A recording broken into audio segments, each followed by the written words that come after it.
Okay, we're going to get started with the 5:45 special meeting on May 19th at 5:45 p.m. Roll call, please. Councilmember Bracco. Here. Councilmember Klein. Here. Councilmember Fugazzi. Here. Councilmember Hilton. Here. Councilmember Marks. Here. Councilmember Ramirez. Here. Mayor Bozo. Here. Okay, item number 2 is to go into a very quick closed session. As some of you have been here in the past 7 or 8 weeks, is that we have been breaking out prior to the regular session and going to the other room, so therefore you don't have to do that. So we are going to do that here momentarily. Take it away. Andy. Thank you. This is a conference with legal counsel on anticipated litigation, significant exposure to litigation pursuant to paragraph 2, subdivision D, and paragraph 3 of subdivision E of Government Code section 54956.9 and Gilroy City Code section 17A 11.3b. Based upon receipt of written communication from Shankman and Hughes, PC, which is available in the office of the city clerk, one case as defendant. So the process now is to first see if there is any public comment.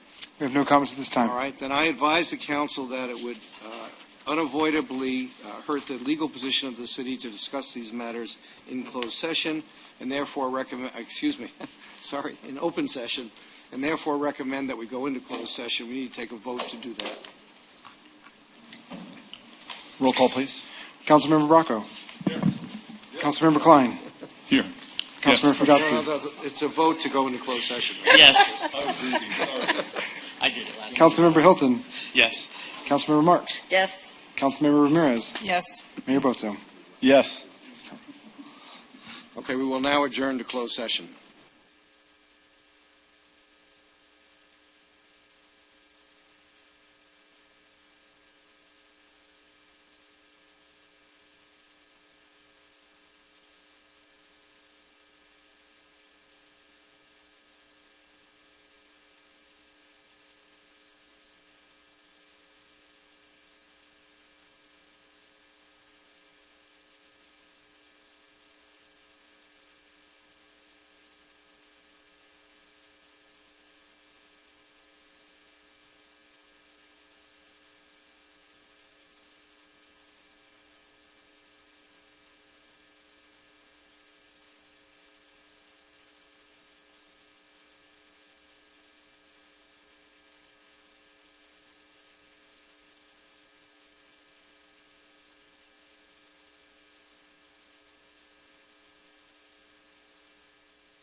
Just we're back in open session. Special. Okay, we're back in open session. Okay, and let me announce that there was no reportable action at the closed session, so a motion to adjourn is appropriate now. Or actually, Okay. I think the mayor can simply adjourn the meeting. Okay, a closed session meeting is adjourned. And now we will go into the regular meeting, 6:01 on May 19th. Call to order. Pledge of Allegiance will be led by Councilmember Marks. And please remain standing for invocation by Pastor Malcolm McPhail. Salute pledge. I pledge allegiance to the flag of the United States of America and to the republic for which it stands, one nation, under God, indivisible, with liberty and justice for all. Thank you, Mayor, and thank you, City Council members, for your continued service. Kind of a thought for the day, if I could. It says out of the Hebrew Scriptures, it says, don't lose sight of common sense and discernment. Hang on to them. And I couldn't think of a better group of people to remind about governance, whether it be city, national, county, to do it with common sense, to do it with discernment, and look at unintended consequences and all of the different ramifications of decision making. So thank you for being available to serve, to give of your time and your effort, and make common sense and govern your decision making and discernment in the greatest light of our community. Thank you. Let's pray.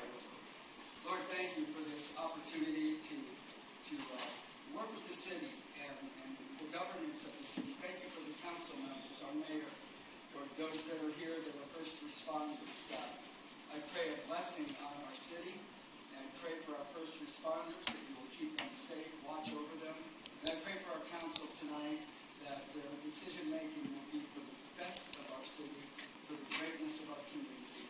Give them wisdom, discernment, and common sense in all of their government. We thank you for that. Amen. Thank you so much. Okay, moving on to item 1.4, City Clerk's reporting on posting of the agenda. Yes, Mayor and Council, the agenda was posted on Friday, May 16th at 11:19 a.m. Thank you. 1.5, roll call, please. Yes, Councilmember Bracco. Here. Councilmember Klein. Here. Councilmember Fugazzi. Here. Councilmember Hilton. Here. Councilmember Marks. here. Councilmember Ramirez. Here. Mayor Boza. Here. Item 1.6 is orders of the day. It's just a reminder that at 7 o'clock, give or take 5 minutes or so, we will be going to item 8.2. That was for the reason that people who are interested in keeping up and following the agenda with the council, the city of Peoria has moved to districts, so everybody knows that we're having that at 7 o'clock. Moving on to item number 1.7, we have employee introductions. Jimmy, please. Hey, Bryce, how do you turn that coffee machine on? Good evening, Mayor and Council, members of the public. It's my great honor, Chief Fleop, come on up, to introduce you to Chief Rob Fleop. Rob's been on the job for a couple of weeks now, and he has spent the last part of his career at Lawrence, Douglas County, Kansas, where he was a battalion chief in charge of medical, emergency, and interagency coordination for both the county and the city. He has about 35 years of experience in which he got his start here in California, has served in the area of San Francisco, and then spent time in the Air Force in the fire service as well. He has some time in his younger life when he grew up in the area and spent his summers here in Morgan Hill and Gilroy, and has just recently relocated from Kansas and will be accompanied in the Gilroy community by his wife and his 2 dogs, Scout and Skylar. Very important. So with that, it's my honor to introduce to you Fire Chief Rob Fleop.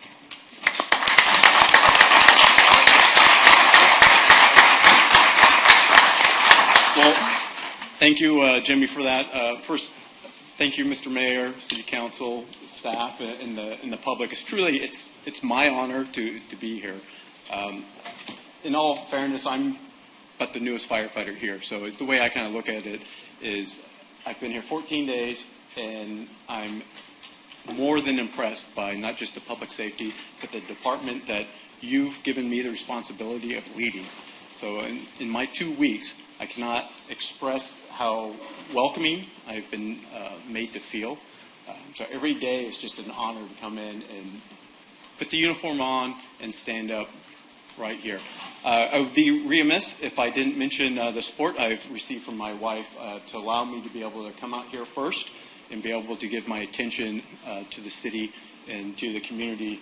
And then, not that I'm counting down, but in 10 days, she will join us out here. So I will be making my home within the community.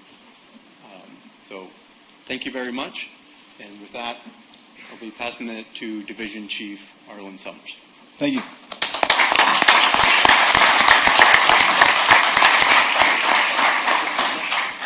Good evening, Mayor, City Council, and community. It's my honor and privilege to be able to introduce two recently newly promoted fire engineers in our department. So as they come into the department, they're hired as a fire paramedic, and both recently promoted to the next rank, which is fire engineering, and that's a driver pumper operator.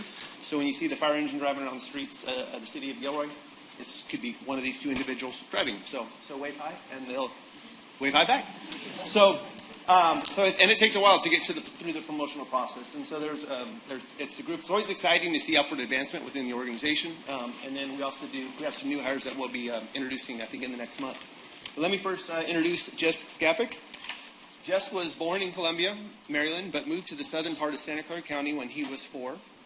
He grew up in Morgan Hill and Gilroy area. He enlisted in the Marine Corps in 2010 after graduating from high school and served 2 combat tours of duty in Afghanistan. He was honorably discharged in 2014. He obtained his EMT certification from Mission College and began working on an ambulance within the Santa Clara County Emergency Medical Service. He became a paramedic in 2017 and continued working with Santa Clara County as a medic. He was hired and joined the Gilroy Fire Department in October 2019. He has gone on several mutual aid deployments and is the chair of the department's medical advisory group. Jesse's family lives in Gilroy, and he looks forward to driving around the town in the Gilroy Fire Engine. We welcome Jess Skapik.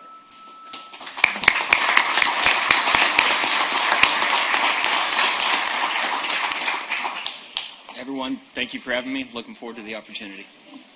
Thank you.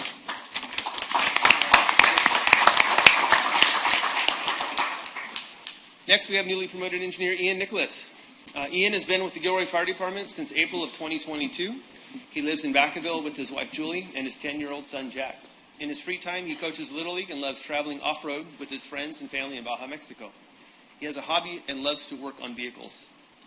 He recently promoted to firefighter paramedic with a total of 13 years experience that he brings to that position, and now he's on his new track to fire engineering. He said the testing process was extremely stressful, but he's thankful for the experience and support of his family, wife, son, crew, and his mentors that gave him the support through the process. And he's bilingual in Spanish, which is really important for our community. Within the department, he's a member of the department's EMS advisor group, the MSAG group. And next month, he will be attending an emergency vehicle off-road training course to be an in-house instructor, kind of a train-the-train, to bring some, through Chief Smithy's connections with the driving company. So we're looking forward to improving our safety in the off-road arena. Please welcome Ian Nicholas.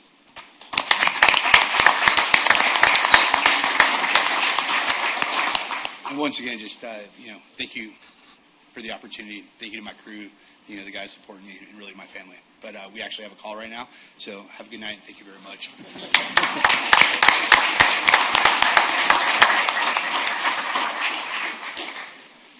Thank you. Moving on to item number 2, we have 2 ceremonial items today, proclamation and awards. So we have 2 of them that I will come down and read. The first one is declaring May 2025 as National Bike Month, and that will be received by Parks and Rec Commissioner Luis Ramirez. And the second one will be a proclamation declaring May 18th to May 24th of 2025 as National Public Works Week, and I believe that our Public Works Director, John Dowdy, will be receiving that one. So I'll come down and read both of those. Luis, you'll go first. Hang tight. Come on up. I'll read it, and then John will come up, and then we'll take a couple pictures.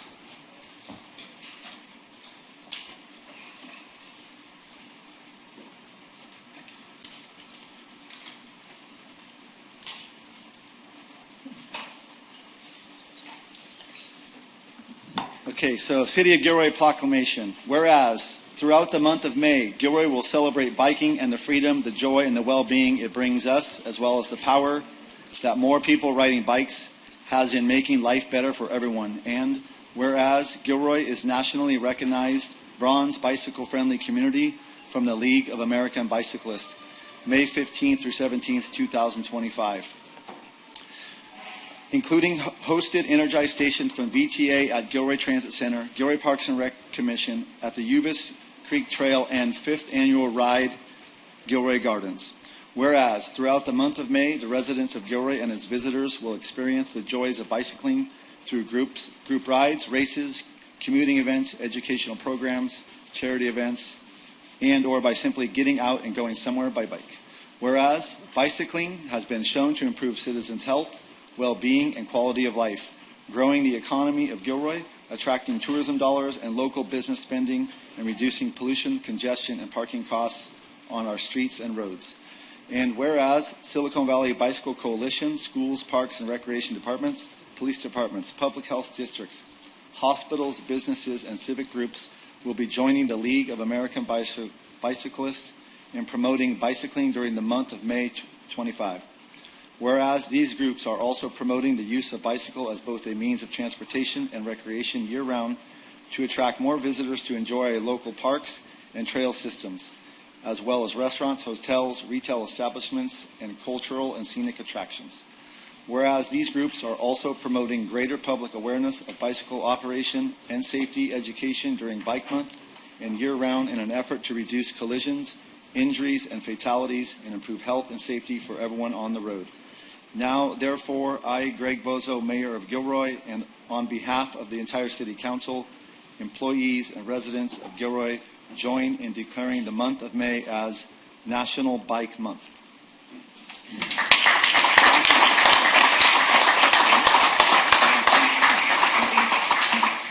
Thank you, Mr. Mayor, council members, staff. I just want to say a few words. Thank you for making May Bike Awareness Month. Bicycles connect us. They connect us to our neighborhoods, to our parks. They connect us to our environment. They connect us to healthier lifestyles. Thank you, staff and council, for making our streets safer, for showing some respect to our cyclists, and making us all a little bit more healthy. Thank you very much. Appreciate it.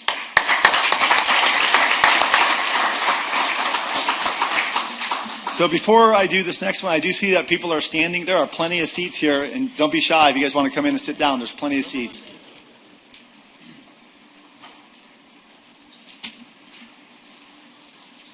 Okay. The next City of Gilroy proclamation for National Public Works Week. Whereas Public Works professionals focus on infrastructure, facilities, and services that are vital importance to sustainable and resilient communities and to the public health, high quality of life, and well-being of the people of the City of Gilroy. And whereas these infrastructure, facilities, and services could not be provided without the dedicated efforts of public work professionals who are engineers, managers, and employees at all levels of government and the private sector, who are responsible for maintaining, building, and protecting our nation's transportation, water supply, water treatment, and solid waste systems, public buildings, and other structures and facilities essential for our citizens. And whereas it is in the public interest for the residents and civic leaders of Gilroy to gain knowledge of and maintain an ongoing interest and understanding of the importance of public works and public works programs in their respective communities. And whereas the year 2025 marks the 65th Annual National Public Works Week sponsored by the American Public Works Association, Canadian Public Works Association. Be it now. Now, therefore, I, Greg Bozo, Mayor of the City of Gilroy, do by designate the week of May 18th through the 24th as National Public Works Week.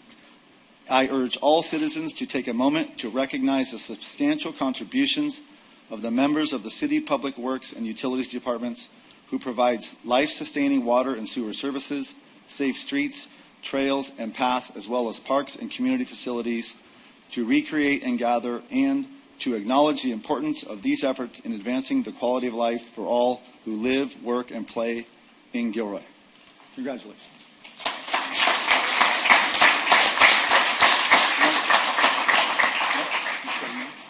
I just want to say thank you for recognizing all the men and women within the Public Works Department, the Utilities Department, Fleet, and facilities who every day are out working, helping make Gilroy a better place to live, and to thank you again for this. And we like to look at every day being Public Works Day, so thank you. Why don't you come over here, John? Come on down for a photo. Come on here, John. You go first. And then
Okay, thank you everybody for holding on for that. Moving on to item number 3 of council correspondence. We have none.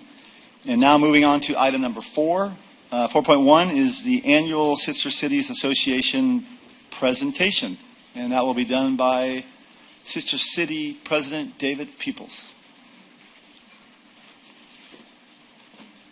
Thank you, Mr. Mayor. Good evening, Mayor Bozo and council members. My name is Dave Peoples, and I'm currently president of the Gilroy Sister Cities Association, a nonprofit 501c3 organization. Thank you for the opportunity to update you on what is happening with GSCA, or Gilroy Sister Cities, and Gilroy's 6 sister cities. Firstly, since this is probably a long overdue update to council regarding GSCA activities, I believe some historical information is probably in order. Sister cities, or twin towns, as many are called, are cities or towns in different countries which share a political or social agreement aimed at promoting cultural, commercial, and economic links. There's a U.S. Sister Cities International organization envisioned and proposed by President Eisenhower and established in 1956 as a way for U.S. cities to create formal partnerships with foreign cities, promoting peace and cooperation through cultural exchange and understanding. Interestingly enough, the oldest partnership agreement in the U.S. is Toledo, Ohio, formally adopting Toledo, Spain, as a twin city in 1931. Gilroy's first sister city relationships, St. Clair, France, and Monticelli, Italy, were established in 1985. Then came Takomachi, Japan in 1988, Koror, Palau in 1994, Tecate, Mexico in 1996, and Angra do Heroísmo in the Azores in 2004. The success of Gilroy's Garlic Festival and Gilroy's garlic industry and cultural exchange were the catalysts for 3 of our sister cities, St. Clair, Monticelli, and Takomachi, each of which have long-established garlic festivals. Science, public safety, and education and cultural exchange were the catalysts for Koror, Tecate, and Angra. GSCA evolved from the Ad Hoc Special Visitors Committee of the Garlic Festival, which hosted individuals or groups from Gilroy's sister cities when they visited Gilroy or attended the Garlic Festival. Committee members greeted arriving visitors and hosted welcoming gatherings, arranged accommodations, facilitated activities, toured special visitors through the Garlic Festival, around Gilroy area, and arranged for or provided transportation as appropriate. After the city formalized the city a sister city relationship with Angra in the Azores, and after hearing about and experiencing the wonderful receptions and hospitality that Gilroy students and adults were afforded when they visited Gilroy's sister cities, then Mayor El Pinheiro was instrumental in establishing a volunteer nonprofit organization to ensure that visitors from Gilroy's sister cities would always be received and hosted consistent with how visitors from Gilroy are received and hosted by and in our sister cities. So what have we been doing? GSCA's mission is to promote peace through mutual respect, understanding, and cooperation, one individual and one community at a time, through people-to-people exchanges and initiatives. Our purpose is to foster, encourage, and promote the exchange of culture between cities of foreign nations, similar to the city of Gilroy. And this is what we've been doing with the help of the city, the Garlic Festival, the school district, businesses and organizations, and Gilroy families since 2011. In the last several months, GSCA has hosted representatives from TGIFA, that's the Taco Gilroy International Friendship Association, and that's who is basically the sister city organization in our sister city of Tacomachi. We've hosted the mayor and secretary of Angra do Heroísmo. We have assisted Tacomachi in the selection of a new coordinator of international relations, Luis Felipe Cruz Velasco, the 24th young adult from Gilroy hired for this position. His immediate predecessor was Gilroy resident Miranda Janish. We've hosted 8 junior high school students, 3 chaperones, and the school superintendent from Tacomachi on their week-long visit to Gilroy, arranging homestay, lodging, providing transportation, and activities. We've been invited and attended the 35th anniversary celebration of Sister City relationship with Gilroy and Tacomachi. We've been invited and attended, along with Gilroy Garlic Festival representatives, the annual Tacomachi Garlic and Beef Festival. We've developed a draft of a short and long-term strategic plan that is a work in progress, scheduled for completion in September. We reached out to our not-so-active sister cities, St. Clair and Monticelli. It's dinner time. I'm thinking Monticelli. To rekindle the activity we once had. One of our board members will be traveling to each of the 2 cities while vacationing abroad this year. We've been invited and participated in the 2024 and upcoming 2025 Angra San Juaninos Festival on Terceira Island in the Azores by selecting and facilitating a young adult princess ambassador from Gilroy to be part of the official festivities and activities, and featured on the festival's Sister City parade float. Abby Reynolds, a Gilroy girl who just graduated yesterday from St. John's. St. John's University in New York. And this year, Kennedy Agnich will be traveling to Angra to be our princess representative there. Kennedy, stand up. She's here with us tonight.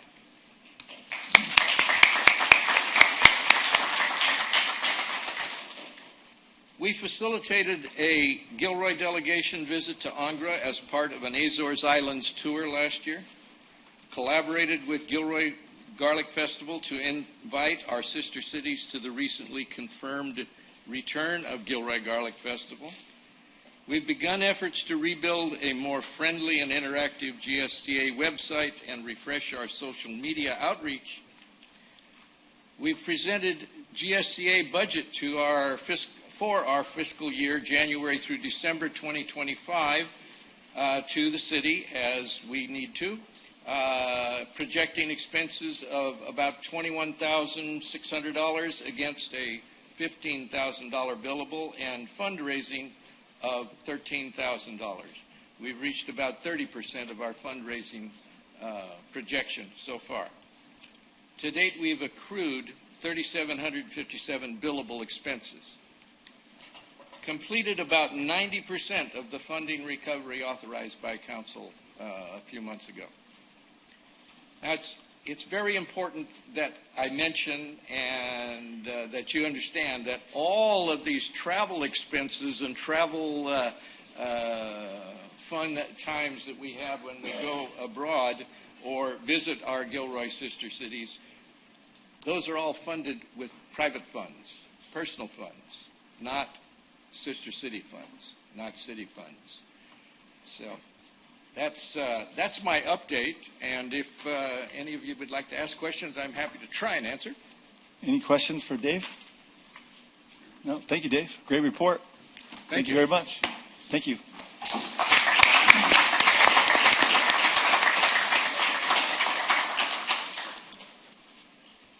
Okay, now we're moving on to public comment.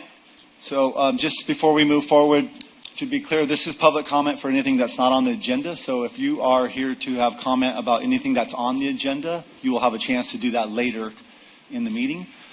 So we'll start with public comment. And how many do we have? Yes, Mayor, Council, we currently have 15 speakers. Okay, so we have 15 public comment speakers. That'll be 2 minutes each. And just a reminder for everybody, whenever we have a full house, it's not, I like to take the time to remind folks, as public speaking, public comment happens, just to keep it going. There's a lot of people that are sometimes enthusiastic about certain things, but if you can hold that enthusiasm to yourself, that'll really keep the tempo of the meeting going well. So let's start it off and go ahead. First, we have Elena Schroeder, followed by Linda Bostwick, followed by Liz Murillo. Good evening, Mayor Bozzo, council members, and city staff. My name is Elena Purcell Schrader. I'm speaking tonight on behalf of Rebuilding Together Silicon Valley, which has proudly served Gilroy for many years through our low-income home repair rehabilitation and modification program. I'd first like to express our sincere regret for not being present at the previous meeting on May 5th during the discussion about the commitment of CDBG funds. Our absence should not be interpreted as a lack of interest or investment. We remain fully committed to the City of Gilroy and to the low-income residents who rely on our services, many of them seniors, veterans, and individuals with disabilities. We understand there are competing needs for limited funds, and we respect the difficult decisions you face. But we want to caution that reallocating these funds, while well-intentioned, may not be feasible under HUD's guidelines. If the funds are shifted to projects that aren't fully compliant or ready to spend quickly, the risk is very real that HUD could pull the funding altogether if it goes unspent by the deadline. Our program is not only compliant, it's shovel-ready. We're on track to complete repairs for 15 Gilroy households by the end of June, despite limited funding. We've already had to turn away more than 17 eligible families living in unsafe conditions due to a lack of resources this fiscal year. We can't imagine how many families in need, educators, older adults, or others, that will be forced to turn away next year without the availability of these CDBG funds. We urge the Council to reconsider the funding allocation at the upcoming June 2nd meeting and to continue supporting our critical work. It's effective, immediate, and aligned with Gilroy's top affordable housing priorities. Thank you sincerely for your time, consideration, and continued partnership. Thank you. Thank you. Next speaker, please. Next, we have Linda Bostwick, followed by Liz Murillo. Good evening, Mayor and Council members. My name is Linda Bostwick, and I also work for Rebuilding Together Silicon Valley, helping Gilroy residents access critical home repairs that keep them safe and housed. I want to take a moment to talk about what really is at stake for our program if our program loses CDBG support. The 17 households we had to turn away this year weren't just facing leaking faucets or minor issues. These are residents here in Gilroy. They may be living without hot water, with damaged flooring causing fall hazards, or with electrical and plumbing failures that could displace them and pose serious health risks. For many, we are the only program that they can turn to but without CDBG funds, there's no program they can turn to. Our work directly supports the city's affordable housing objective number 1, as outlined in the Gilroy's 5-year consolidation plan, a priority developed with your residents' input, preserving existing affordable housing, especially for low-income homeowners. It's not just a plan on paper, it's proven. It's something that we put into action every week.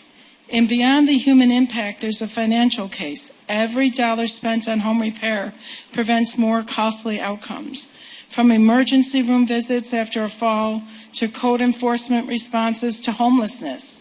It's a smart, compassionate investment in a long-term stability in this community. We are here, we are ready, and we are committed.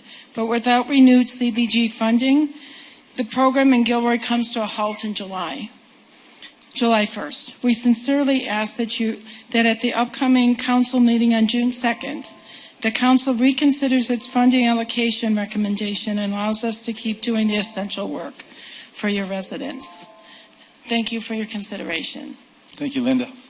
Next is Liz Murillo, followed by Vilma Peraza. Good evening, Mayor, Council members. My name is Liz Murillo. I'm a native of Gilroy, and I'm a board member for Rebuilding Together Silicon Valley. So, Rebuilding Together Silicon Valley provides critical home repairs for some of our most vulnerable residents. We are all aware of the housing crisis our city faces. Our TSV stands with the city of Gilroy in prioritizing housing by providing repairs that allow residents to stay in their homes. Repairs we complete are often critical to prevent displacement. Our TSV does so much more than just home repairs. We bring hope, a sense of belonging, a sense of pride. We create neighborhoods. We cross social, cultural boundaries. We are neighbors helping neighbors. I've invited each one of our council members and the mayor to attend a lunch and learn at Synergy Co-working this Thursday, where you'll learn more about Rebuilding Together Silicon Valley. We have representatives from Rebuilding Together Silicon Valley and myself who'd be able to answer any questions that you have about how Rebuilding Together Silicon Valley is contributing to the city of Gilroy. Don't let the name Rebuilding Together Silicon Valley make you believe that they are not contributing to the success of our community. They clearly are. I encourage you to drive around the mobile parks in town. The wheelchair ramps, the elevators that you see have been provided free of charge to our residents in those homes.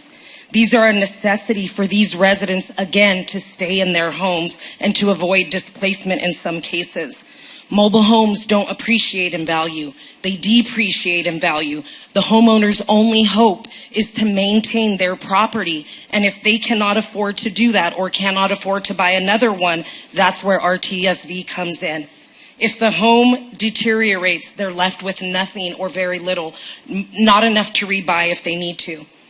This past April, we conducted Rebuilding Days here in Gilroy. Our beneficiaries were a veteran and a former educator. Those are the people who benefit from our services. A final thought for each of you. Just because we can do something doesn't mean we should do something. Thank you. Thank you, Liz. So next speaker is Vilma Peraza, followed by Genevieve Corbin, and then I'll just need a few moments to change the translation real quick. Yes, good afternoon. I would like to speak in Spanish because a lot of people, Spanish people, for the same reason I'm here. That's okay. Okay. Are you ready for that, Bryce? Just 1 moment. 1 second, please. Okay. Okay. And while we're preparing, if any of you in the back would like seats, there are seats here and here, so don't be afraid to come on up. I know there's a young guy out there. So come on in. So we are ready. Okay, you are ready to go. You have 2 minutes, and just remember to speak closely to the mic. Okay, no problem. Muy buenas tardes, miembros del Consejo. Mi nombre es Vilma Peraza. Soy residente de Gilroy por 15 años y también tengo un negocio en Downtown. En los últimos años he visto muchos buenos cambios en Downtown. Las luces de los árboles le dio mucha vida al Downtown y también los nuevos negocios. La razón que estoy aquí es porque quiero apoyar a las personas que son dueñas de los camiones de comida. Ellos también tienen los permisos requeridos por la county y también de Gilroy. Y si no los tienen de Gilroy, también pueden aplicar por ellos. Estas personas son muy buenas trabajadoras y pagan sus impuestos. Espero que la ciudad de Gilroy no les cierre las puertas y les dé una oportunidad. Gracias. Thank you. Great job.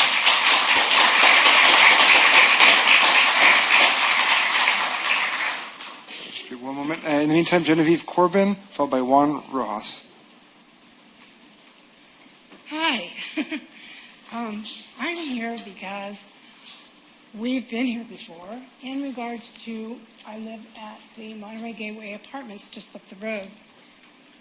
We're a senior facility, ages 55 and up. Some of our people use walkers. Some of our people have a little, I call them go-karts that they run around the street with. Some of our people do drive, and a lot of our people walk. We have a great need for the crosswalk across from our building. We have 10th Street, but that's too far. We've been told that Zach's been really good about getting back to me when I called him.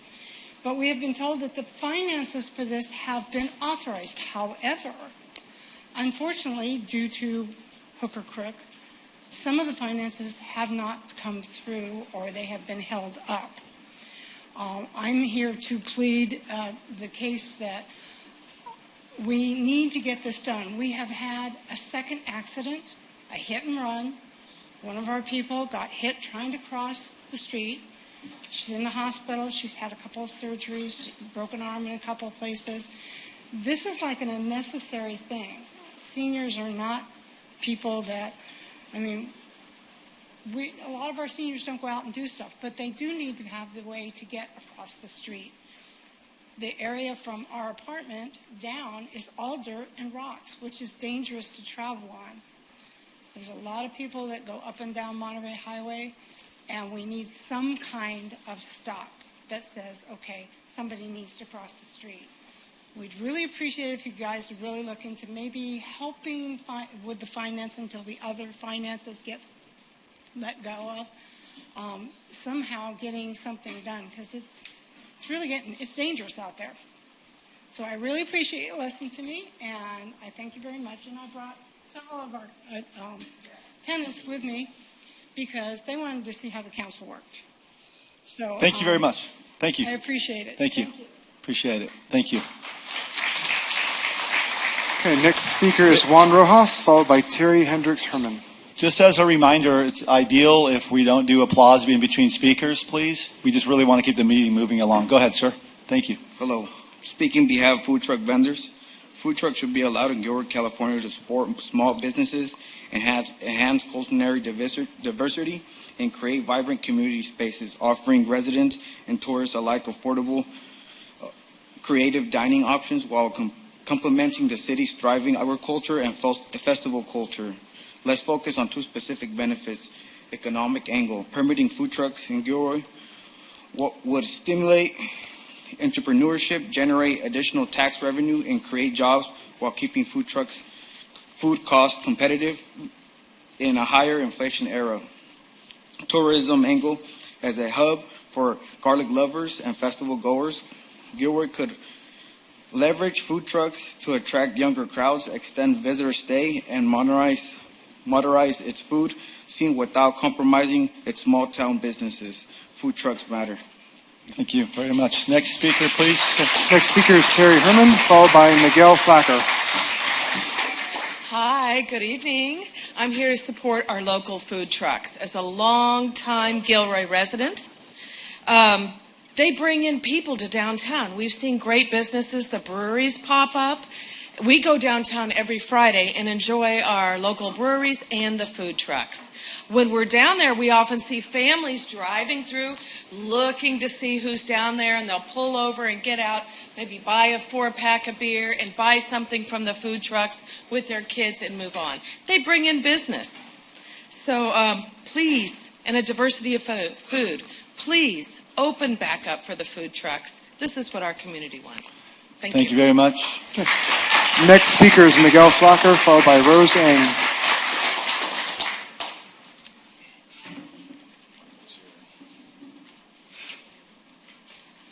Good evening, all. I'm Miguel Plaquet, Gilroy resident and active member of multiple communities of Gilroy. I'm going to start with saying that mistakes happen, and it's okay as long as we just learn from them. On May 5th, I'm not sure what the laughing was for, but the optics aren't great when there's laughter before passing a motion on a night's whim to enforce an outdated ordinance immediately adversely affecting the livelihood of many, resulting in the outright discrimination of food trucks, effectively making it practically impossible for them to currently operate at all in the city of Gilroy. I saw some of the proposed guidelines for trucks and vendors to operate, and I can tell you with confidence, they don't look very good. They are too expensive, cause financial hardship, and I dare to say dance with discrimination, referring to background checks, live scans, etc.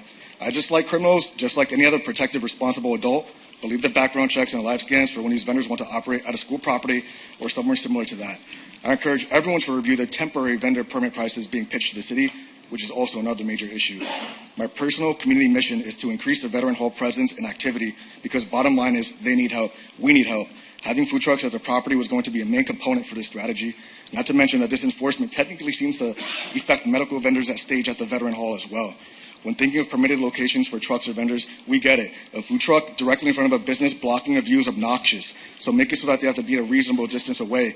Do not just pass something that would delete their complete presence from downtown or make it unreasonably difficult or burdensome for the small guy to operate. I want to share something real quick from Pasta More. 90% of street vendors are undocumented immigrants trying to make a living by providing service during hours of the day that no other business is open. No other city in the United States asks anyone that is trying to get a license or permit to open a legitimate business to do a background check or a live scan. You guys are discriminating the food vendors as criminals just for the simple fact that we are undocumented. You guys don't ask for background checks for any other kind of business. The food trucks are a legitimate business that have permits and licenses that the county that they are in. The county has already checked their identity by asking for their driver's licenses. The food trucks that come to downtown aren't stealing from restaurants that are in downtown because they don't get foot traffic. I'm going to respect the time. Thank you for your time. Thank you very much, Miguel. Next speaker is Rose Ang, followed by Kathy Napoli. Hello. This is the first time I'm attending one of these, so I apologize if this is not the right forum. There are more questions than anything, so I don't know how I get answers to these questions, whether you guys are just going to follow up at a later time or this is a question and answer session. Just let me know. No? It's just a comment session that we could follow up at a later time. It's not when we do questions, right? Yeah, so I really, like as I mentioned, I don't know what the forum is for raising this question. So first one has to do with streets. At where I live, Santa Teresa and Thomas, the streets have been repaved, so thank you very much. But some of the streets, like Automall Parkway, is pretty bad. So is that one of the city streets that can be worked on? So that's the first one. Second one is related to 101. Northbound and southbound within the Gilroy area, starting from Maston all the way to Monterey Road. The rightmost lane, both northbound, southbound, pretty bad. Is that something that the city can address? And if it isn't, who do I address this to get it fixed? It's pretty bad on our cars. Last one has to do with my specific community. From what I've heard from the HOA, those streets are governed by the HOA, and that the board for the HOA are the ones responsible for making changes. But to me, it presents a safety issue. So my question is this something that the city of Gilroy can do something about? Or this is strictly within the HOA and those streets cannot be annexed somehow? So those are my questions. Again, I'm hoping I get answers. Okay. So next one. That actually, you're at 2 minutes already. So if you could take your questions to the Public Works Director. Okay. If not tonight, any other time, you can email him. That would be the best way. I can't speak quickly enough. No, okay, thank you. Thank you very much. Next speaker is Kathy Napoli, followed by Sheila Monger. Good evening, Mayor Bozo, City Council members, staff, and community. I'm here to share information. As a former educator, I can't help but do it. So I'd like to give you some information. If you look right here at the beginning of the seats, all the way to That gentleman over there, that represents 26 feet. And the reason I tell you that is because it represents how long Native Americans have been here in Gilroy and the South County. Spanish came in 1769. That's only 256 years ago. If you're not Spanish, then you've probably only been here a little bit less than that. Mexico came in 1834, and everyone else when it became the U.S. in 1848. I say that because we have 26 feet. Each foot represents 500 years. So that means that if you're not Native American, you have to stand in the last 6 inches, because that's how long it's been that Native Americans have been here. I go to the 3rd grade classes every year, and I've been doing it for 7 years, and the students understand who's been here longer. So what I would like to do is read a land acknowledgement statement, and if anyone feels to show respect, you respect when you stand up to say the Pledge of Allegiance or when you do the invocation, I would ask that same acknowledgement and respect for a land acknowledgement. So I'm going to read it now. We acknowledge that the land on which we gather is the traditional territory of the Amamutsan tribal band of Ohlone Costanoan Indians. We formally recognize and respect the Amamutsan as the traditional stewards of this land known as Popolocham. The Amamutsan continue to carry out their obligation given to them by Creator to care for their traditional lands, water, and forests with neighboring tribes, which would include the Tamian, the Muwekma, the Esalen, the Awaswas, and the Rumsen. Thank you so much. And the sad part is we heard about housing, and most Native Americans cannot live in their own lands. Thank you very much. Thank you. Next speaker is Sheila Monger, followed by Giovanni Albanese.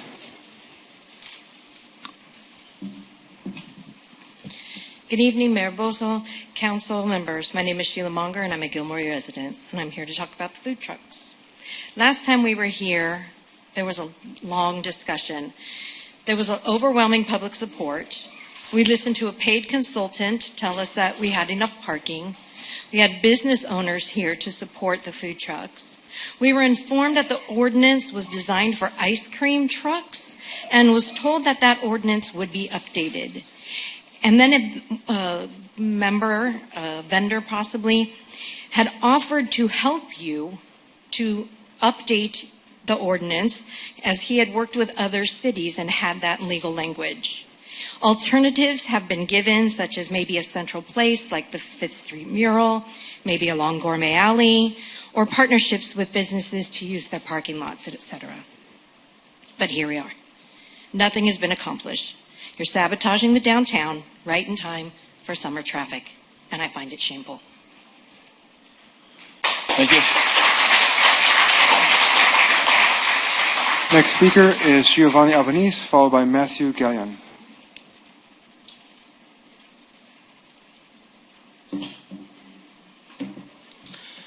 Hey guys, a lot of respect for all of you. I'm a business owner, Settle Down Brewery downtown. Respect all of you, but I feel like the invocation at the beginning of the meeting makes a lot of sense for my comments, common sense, and there's a whole lack of it with every one of you from last meeting with regard to the decision to vote. I thought we were just going to discuss about applying some sort of change to the food truck ordinance or the mobile vendor ordinance. Of course, this applies to more than just food trucks. To rush to a decision is so anti-Gilroy City Council. I've never seen you guys rush to a judgment as fast as you did on May 5th. And I was shocked. That's why I didn't show up on May 5th, but here we are today. Me and Robert, we poured our blood, sweat, tears, and money, of which we don't have a lot of, into our business. Part of our business plan was to provide food to our customers, and that was through food vendors and pop-ups and food trucks, and now they're taken away from your quick judgment. All we're asking is for you to reconsider that and reverse your decision on May 5th. What we could do is find some solutions, and maybe we could have had a solution in place prior to making a decision or a vote, and that would have been the right thing to do, but common sense was lacking on May 5th. So I had a lot written down here, and I'm not even following it.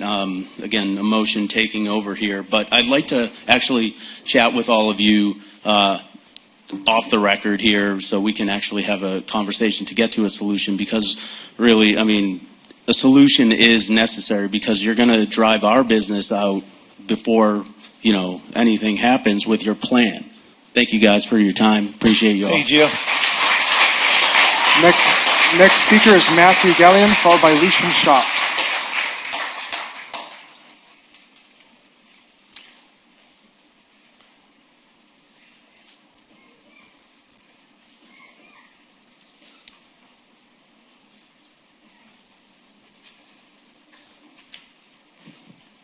Ladies and gentlemen of City Council, in the spirit of tonight, I come before you in the spirit of common sense.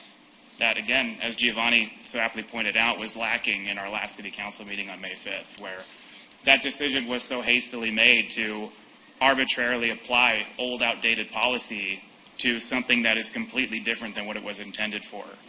We took an ice cream ordinance, to get background checks for ice cream trucks that are around children. We applied that to all mobile vending, not just food trucks, mobile health services, everything that pops up in and around town are affected by that.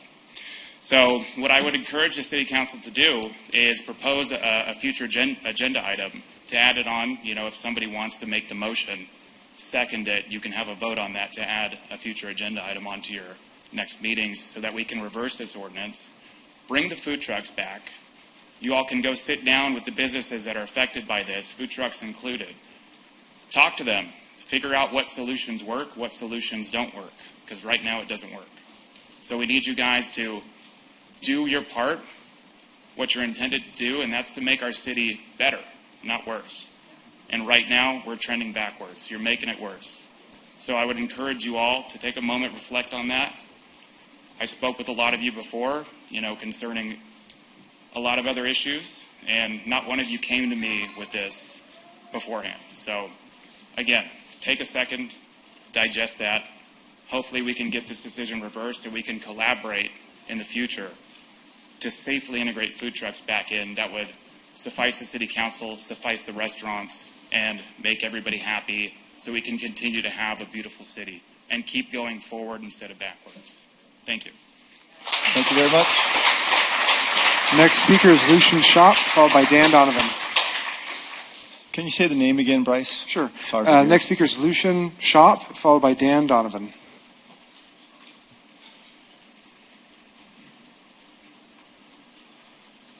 Is Lucian here?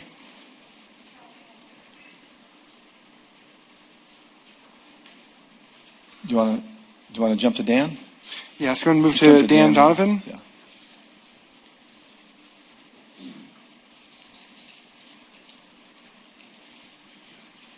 Mr. Mayor, City Council members, my name is Dan Donovan.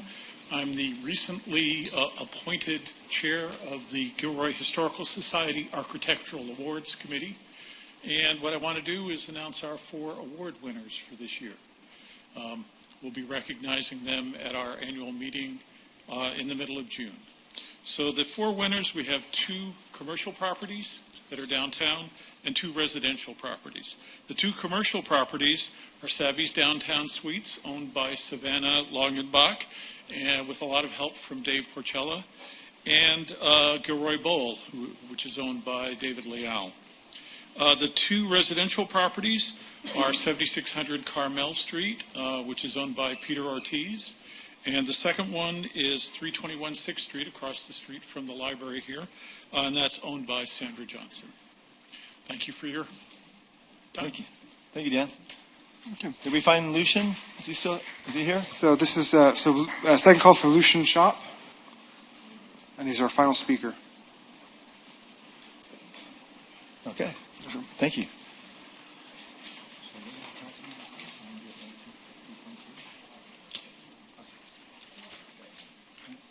Okay, thank you. Moving on to item number 5, it's reports of council members. Councilmember Bracco. Yes, I attended the library's grand opening of the Earthen Adventure, and I'd like to thank the community for coming out. It was a good turnout. And I want to thank my colleagues that were there. It was a lot of fun. It makes you want to wish you were a little kid so you can go running through that thing. Thank you. Councilmember Fugazi. Yes, on behalf of Visit Gilroy, as previously reported, Visit Gilroy applied for and was accepted to the very first Reverse Mexico mission through Visit California.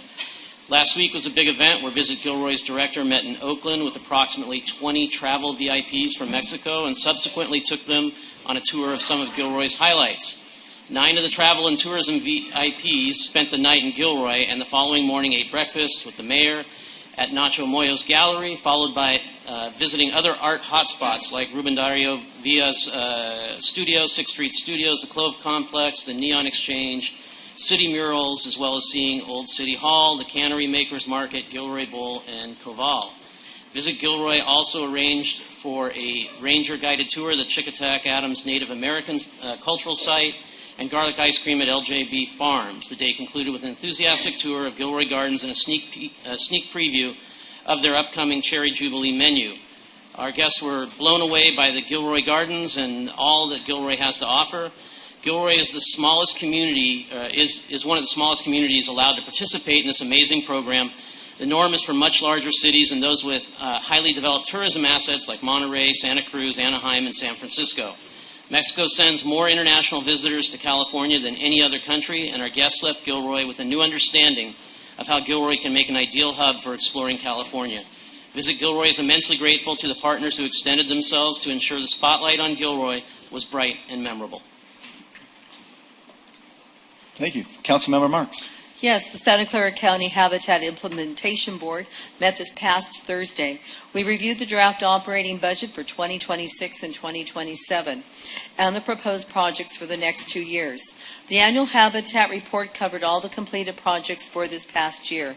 The third report was the annual creek restoration permits for the Habitat projects that needed mitigation for clean water, and that was it. Councilmember Hilton. No report. Councilmember Ramirez. Thank you to Dave Peoples, because I sit on the Sister City committee, and I think he did a great job. Councilmember Klein. No report. Okay, I'm going to move on to item number 6, the consent calendar. Items number 6.1 through 6.6. I will entertain a motion to approve. I'm sorry. I need to move to public comment. I'm sorry, moving too fast. Yes, Mayor, Council. Public comment. At this point, we do not have any speakers. Sorry about that. There's one issue in the previous minutes on the CDBG votes where Mayor Bozo is shown to have an aye and a nay, both on that one. So which number? That would be on the last on the May 5th minutes. Oh, and it says I have an aye on the CDBG and I have a nay. Okay, you're right about that. Okay, so noted. So I have a motion to approve the consent calendar 6.1 through 6.6 with that note. Do I have a second? Second. Okay, I have a motion from Councilmember Bracco and a second from Councilmember Marks. Roll call, please. Councilmember Bracco. Yes. Councilmember Klein. Yes. Councilmember Fugazi. Yes. Councilmember Hilton. Aye. Councilmember Marks. Yes. Councilmember Ramirez. Yes. Mayor Bozo. Yes. Motion passes 7-0. I'm going to go on to item number 7, bids and proposals. We have none. And with that being said, I'm 8 seconds away from 7 o'clock, so I'm going to speak slowly here. But I'll just give you an introduction. We are going to move on to item number 8. We are going to move on to item 8.2. We're going to skip 8.1, as I mentioned earlier, and as we've done in every meeting when it comes to the districting topic. And we do that at 7 o'clock so the public knows that they have a chance to be here for that. So now that it is 7 o'clock, we will move on to item number 8.2, and I will go ahead and read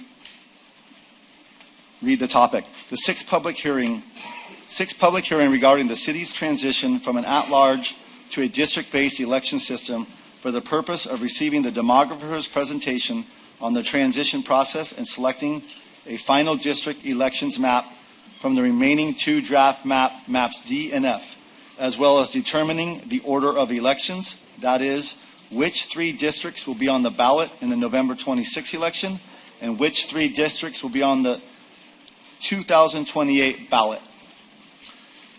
Determining whether candidates for City Council must be residents and electors of the district in which they seek election for any other period time prior to filing their nomination papers and declaring their intent to run, and introduce an ordinance of the City Council of the City of Gilroy declaring henceforth that City Council elections will be districted, adopting a districting map declaring the order of elections, and potentially imposing a residency requirement on council candidates. So with that being said, I want to make sure there's any communications, ex parte communications from council. There are none. And we'll go right to Liz for the staff report. Thank you. All right. So this is the last hearing. We've come a long way. On tonight's agenda, we'll quickly recap the districting criteria we used to draw the lines, go over the public hearing schedule, touch on the public testimony we've received since the last meeting, and then go over the final map. So we have draft D and draft F. Both exemplify maps that we've seen throughout this process. Go over potential sequencing, and then we'll vote on the final map, and then we'll vote on sequencing. So just a quick reminder, these are the criteria that we've used throughout the process. Each district is relatively equal in population. The districts are contiguous, so they're whole pieces. We're not going from one part of the city to the other and saying that's District 1. We're maintaining communities of interest, and a part of that is not including political parties, candidates, and incumbents as communities of interest. Lines should be easy to identify, and then keeping districts compact. So this has been the public hearing schedule and meetings that we've had with the community. Started back in March and finishing it up today. We have no new maps from last time, but we do have, and this should say 63 emails that we've received from community members about their support for either draft D or draft F. And this is a little outdated. We received, I believe, 19 in support for draft D and then 44 for draft F. Some of the emails we've received for draft D, a lot of them focused on that draft D maintains a lot of communities, a lot of neighborhoods, particularly on the east side. And then draft F, those emails were a little bit less verbose, but a lot of emails saying we support draft F. And then now we're going to go over draft D and draft F. You can see that there certainly are similarities, particularly on the west side. So really the differences that we're seeing in the middle of the city and on the east. So let's go over draft D. You all have seen this before. Total deviation is 7.5%. This is based on a map that we received from a community member based off of JH05. It keeps together the east side. It uses Hecker Pass as a divider. Here is the map. Oh, and before I forget, if anyone would like translation services, we do have translation devices in the back. So feel free to pick that up if you would prefer to listen to this in Spanish. So here are the dividers. You can see Hecker Pass is used as a main thoroughfare, used as a divider between districts 2 and 6. As much as possible, we use Monterey Road to be a divider. In fact, all the way down Monterey Road, that is a divider. And then using streets like 3rd Street, Wellburn as also dividing lines. Total deviation is 7.5%, and we do achieve 4 majority-minority districts with this map. Going over draft F, we talked about this in the last meeting.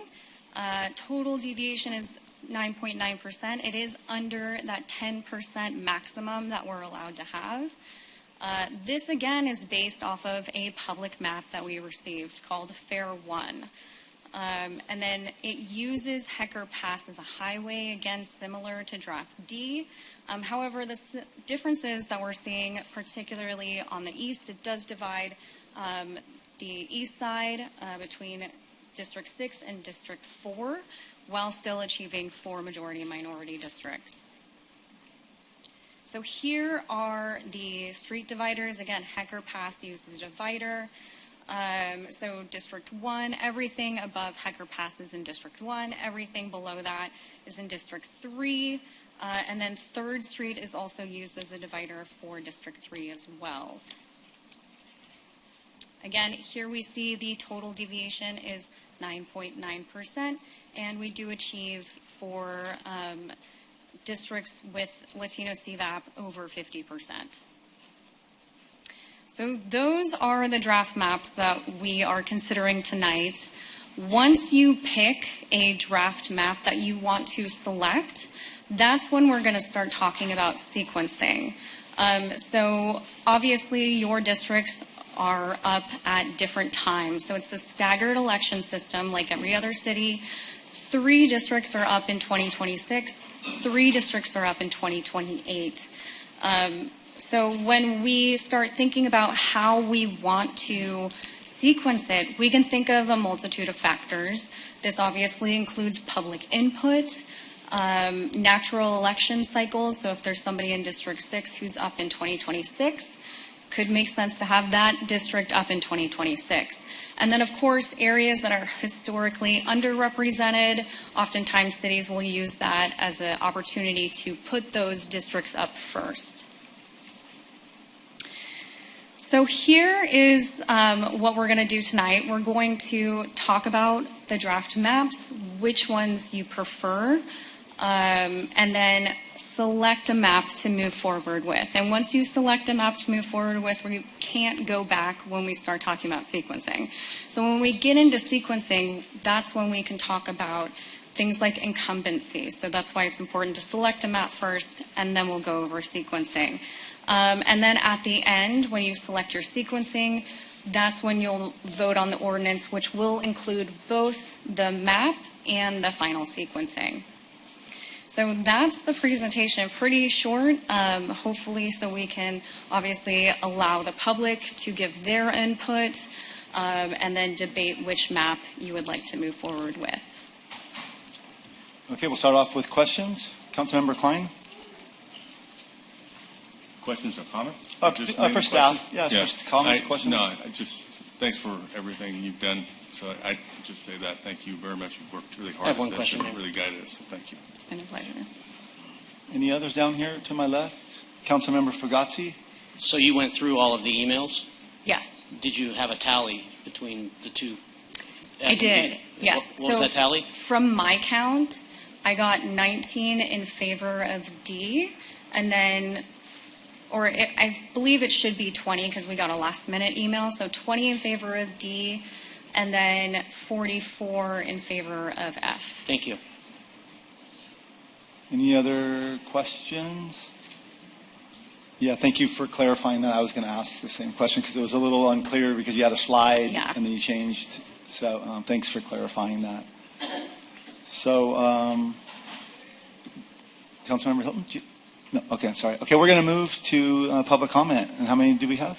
Mr. Mayor and Council, at this time we have 14 speakers. Okay, so we're going to have 14 speakers at 2 minutes each, please. All right, so our first speaker is Kathy Napoli, followed by Joseph Robinson.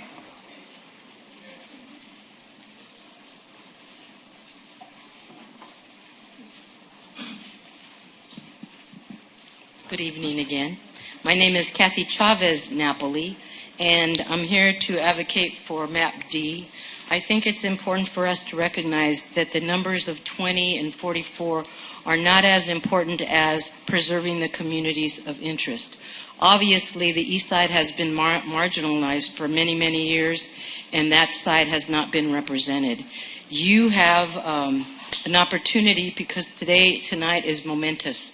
San Jose adopted district elections in 1978, and there was a tremendous increase in in representation from people of color. So you will always remember tonight, May 19, 2025, as a time where you're voting for a map that is going to be, number one, inclusive, one that is equitable, and one that will allow people who have been marginalized for so many decades to have a voice.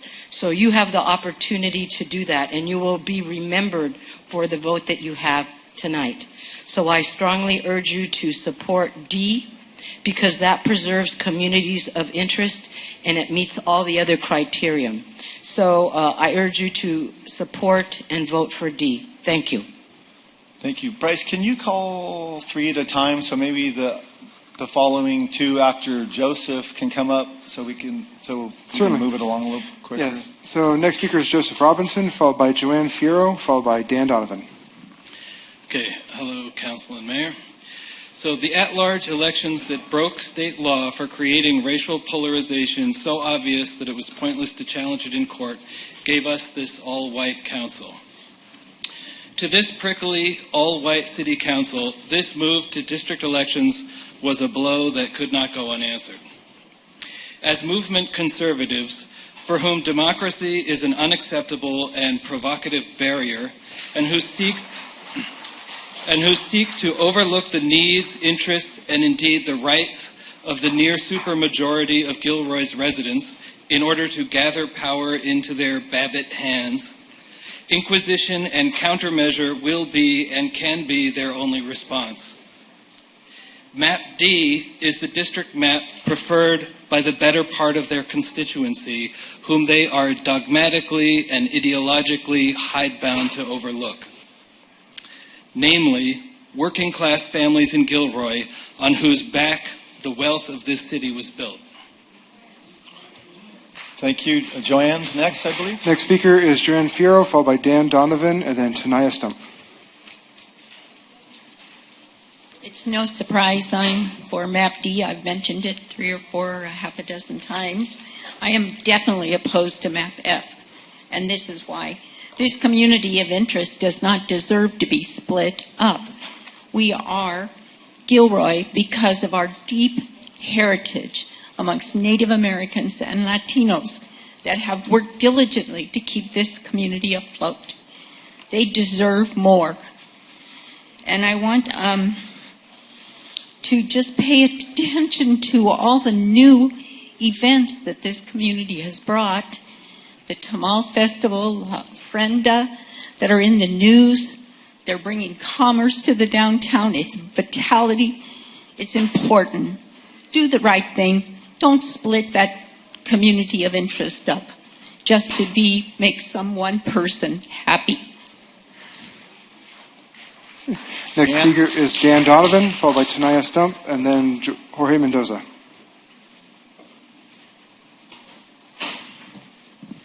Hello again, Mayor Bozo and City Council. I'm here in support of Map D. I'm not going to go through all of the points I tried to make in the letter for public comment, but basically I believe it represents what the community that brought the demand letter to you actually wants. So for myself, I won't be affected by the districts particularly. I mean, I have a city council member already that represents my geographic area. But I believe that from an economic perspective, maybe not from a racial perspective, but from an economic perspective, the people east of Monterey need to have their own city council member. And as Council Member Fugazi said, and Mayor Bozo, you kind of reiterated at the last council meeting, there may be the rule of unintended consequences that play out here. But we'll have 3 elections to go through this process, 2026, 2028, and 2030.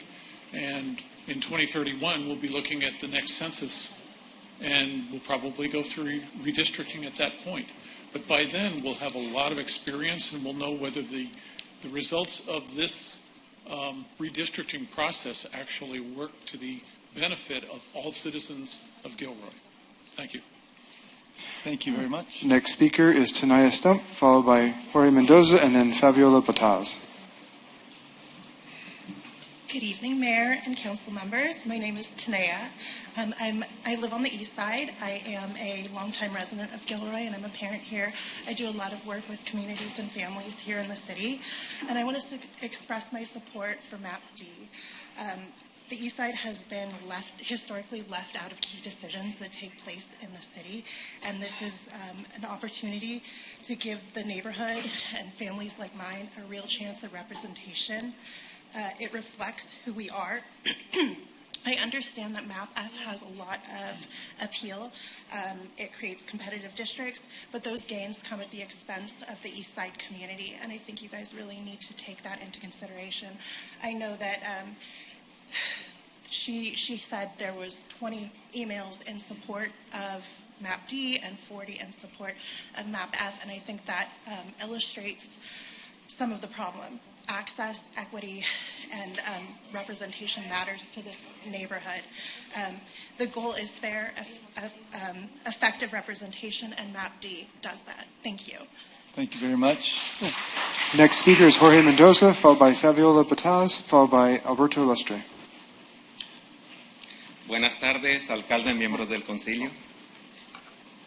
One moment, sorry. Mi nombre es Jorge Mendoza. Yo he sido voluntario en la comunidad del este de Gilroy por más de 8 años. Creo que conozco, voy a decir un 95%, la realidad de aquel ambiente. Y he trabajado también por muchos años en el este de San José y en el este de Palo Alto. Y he mirado cómo esas comunidades se quedan marginadas por tener un solo representante. Yo estoy apoyando el Plan F. Esto porque yo creo en la diversidad, creo que donde quiera puede haber personas buenas que pueden hacer algo bueno por como dijo una persona, somos una sola ciudad, todos nos conocemos, entonces yo creo que sí puede haber representantes de cualquier lado de la ciudad que se preocupen por el este. Estoy en apoyo del Plan F. Y otra vez por la experiencia que tengo conociendo el este de Gilroy, el este de San José y el este de Palo Alto. Good afternoon, Mayor, Council members. My name is Jorge Mendoza, and I have lived here for many years. I have worked, and I tell this because I have worked and have a lot of experience working in the East. I know 95% of the reality. I have worked in San Jose, I have worked in Palo Alto, and I know what it means to have just one representative for one side of the city. That is why I am here to support the MAP-F. And the thing is that I do this because I really believe in diversity. I think there's good people everywhere, as one person said. And we're one city, we know each other, and I support MAP-F because I know how things work in East San Jose, East Gilroy, and East Palo Alto. Thank you. Thank you. And next speaker is Fabiola Bataz, followed by Alberto Lustre, and then Jesus Becerra.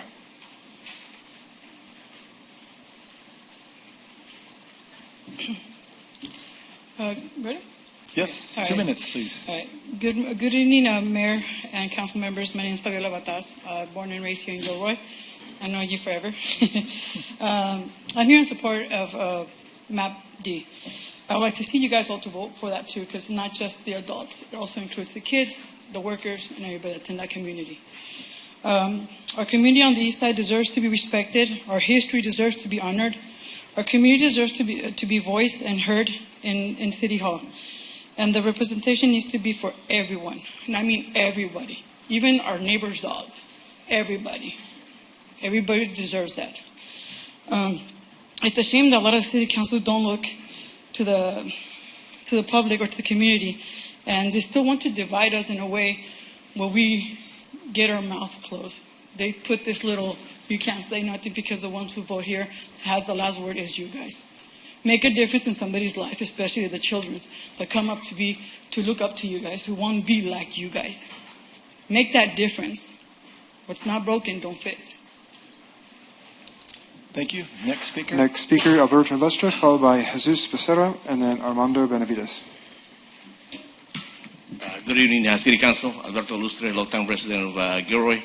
Grew up in Gilroy, went to school in Gilroy. And I'm here to support Marty. The reason why is because it supports the entire neighborhoods. I live in Gilroy in so many neighborhoods, most of the time on the east side, but I lived actually on the Westwood part. I lived on actual 10th Street, and MAP D is actually the one that represents the community. Keep the old neighborhoods together. If you look at it, Gilroy, the east part of Gilroy is all downtown, and it's the original neighborhood. The actual citizens of Gilroy that actually built the actual city of Gilroy, all the farm workers that still live on the east side. All the actual routes are actually in Gilroy that come from the east side, or the actual centralized part of Gilroy, 10th Street. And that map represents the community 100%. I urge you to actually support Map D. Thank you for your time. All right, next speaker is Jesus Becerra, followed by Armando Benavides, and then Sally Armendariz. Yeah, give me a moment. I get nervous public speaking. My name is Chuy. I'm from the east side. Hi, I'm Chuy from the east side. I've been in the east side for 30 years. I've been working for nonprofits. I work on some of the campaigns for city council. And I'm asking you to make the ethical, logical choice. The whole point of getting maps from the district is to represent the people of the community. And they're telling you the main difference of one is that we're cutting a part of the community out in half. That is not logical. That is not the point of the district map. Other than that, ethical, the right thing to do is to have everybody have a voice. And you're not doing that. And I want that. I've been here for, like I said, since I've been like 13 years old. I want to see kids inspired by someone that's on the city council from their neighborhood because they made it happen. I want them to dream that they can make their community better. And today you have a chance. Because by putting D in effect, that's what we're telling the community. We believe in you. We're empowering you to make a difference in our community because we're all part of one community. We're united. And by choosing F, you're dividing the community. And I can tell you one thing. The people from the east side, we're still going to keep fighting because we want to be represented. We want to be heard, just like you guys.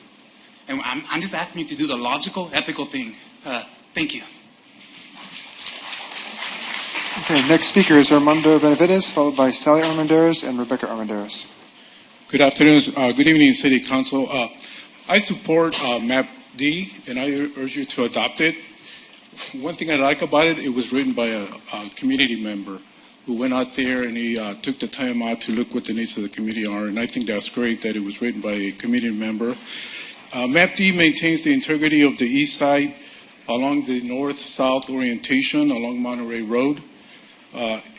All those neighborhoods in that east side share a solid community of interest, and there's no way when you split that like Map F does, I think you're doing is a disservice to the east side community and what you're doing. A fair analysis of Map D allows one to easily conclude that it is the most equitable option presented. It aligns closely with the demographic, geographic, and community interests outlined in the demand letter. Most importantly, it creates a realistic opportunity for members of the proponents group to select a representative of their choice. Something that the demand letter noted has been historically lacking under Gilroy's at-large election system. By adopting Map D, this council will not only demonstrate its commitment to fair representation, but it also will significantly reduce the city's legal exposure and the financial burden of litigation. I strongly urge you to prioritize equity, legal prudence, community input, saving our limited resources so that we don't have to go face a financial burden of litigation, and select Map D as the right choice. No to F, yes to D. Thank you. Thank you. Next speaker, Sally Armendariz, followed by Rebecca Armendariz, and then Aaron O'Brien.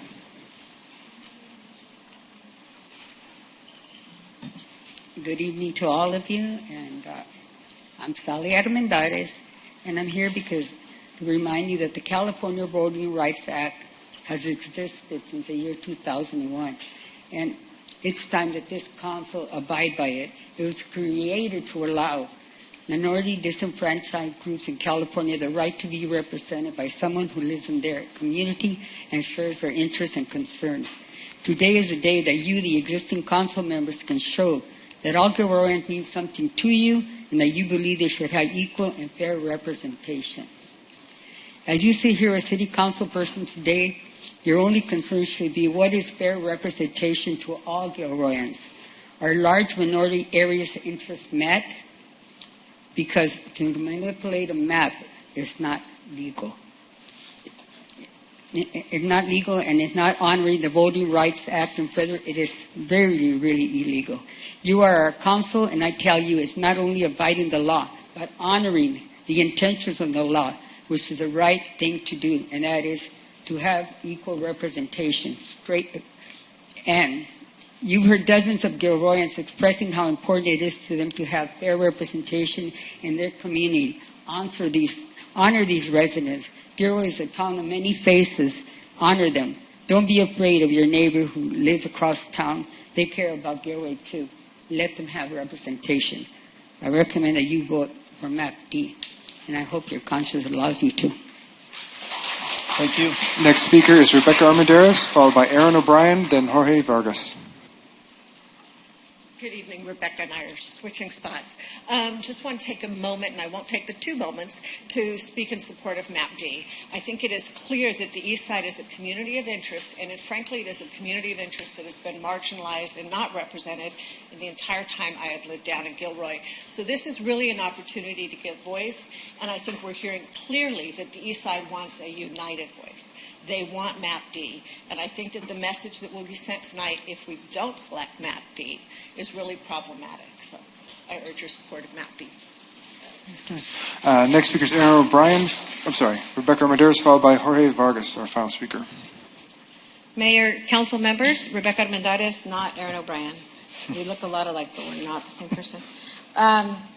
Eastside Gilroy is a vibrant, culturally rich community where blue-collar Chicano and immigrant families have called home for generations, especially those still active or with historical connections to Gilroy's agricultural heritage.